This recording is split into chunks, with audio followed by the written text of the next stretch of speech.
Welcome back to Forward Progress, part of the Hammer Betting Network. I'm your host, Chase Cooper, alongside Judah Forking, and today we'll be taking a look at the market that's the team to score the most points in 2024. So, Judah, before we look at and get into today's pick, tell us a little bit about the archetype of team you would look for in these markets. Yeah, I'm not really interested in a team that is kind of like has a low range of outcomes. I'm looking for a pretty variant team, and especially in this case, betting on one that's got a fat right tail, or one that, like, if everything goes really, really right, they can actually score a bunch of points. So I'm looking at a team that's got a bunch of changes in the offseason, or just there is some reason to believe that they can hit some real ceiling. Right? It's one thing to bet on kind of a average quarterback in a situation, a team like the Seahawks, let's say, where we kind of know who Geno Smith is. There aren't too many changes. It's the same roster. If everything goes really, really right, they're probably not going to be the team to score the most points.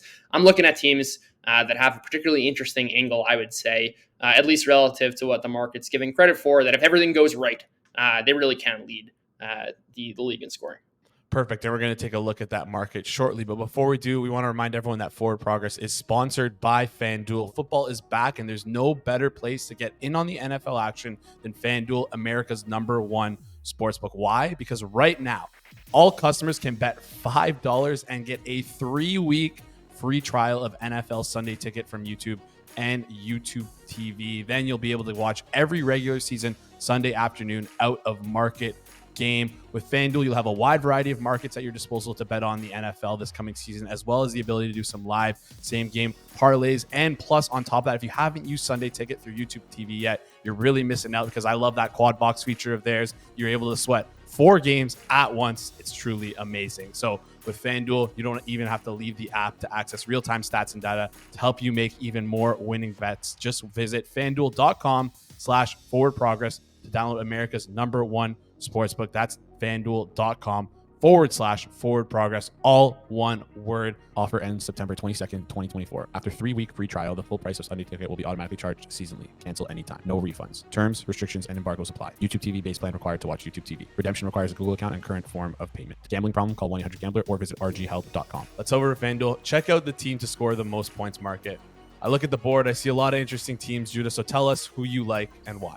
Yeah, I really like the Arizona Cardinals here at 75-1. And to kind of start with, let's at least kind of frame the conversation around what's likely being priced into the market, at least as one of the longest teams.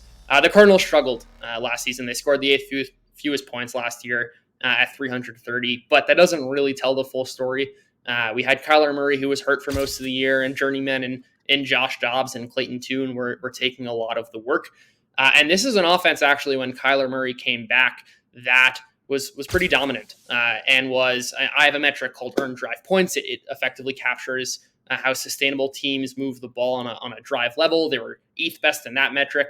If you want to look at kind of some other advanced stats, they'll tell a similar story. They were 9th best in EPA per play, 11th in yards per play. And a lot of this came from their running game improving. And that is not a coincidence, especially with Kyler Murray at quarterback.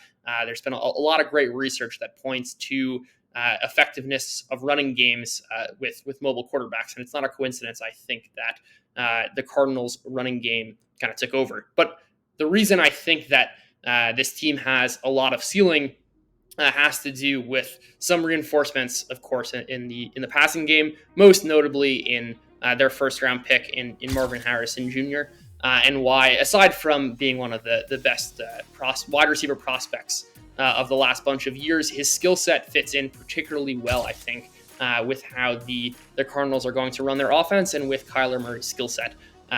If you look at Kyler Murray's kind of deep accuracy over the course of his career, he's actually been a top 5 quarterback, but that hasn't exactly led to a ton of production, where if you look at his expected points added, a metric that kind of captures team level production, it's much closer to the middle of the pack.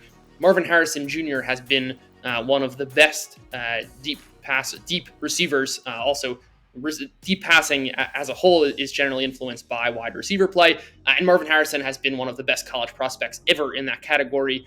You can effectively look at any metric and it will reveal that story. But to kind of further add to that, We also have Trey McBride, a tight end who was third in yards per route run last year, who didn't really earn a full-time job until the latter parts of the season, especially with Marvin Harrison taking the top off the defense and being a real deep threat. We should see a lot of kind of single coverage looks for a guy like Trey McBride. We also have Kyler Murray as a quarterback who is a year healthier off of an ACL tear. You kind of add all of these pieces together, and there's some real ceiling. Michael Wilson, a pretty solid secondary receiver, shows up pretty well in some separation metrics.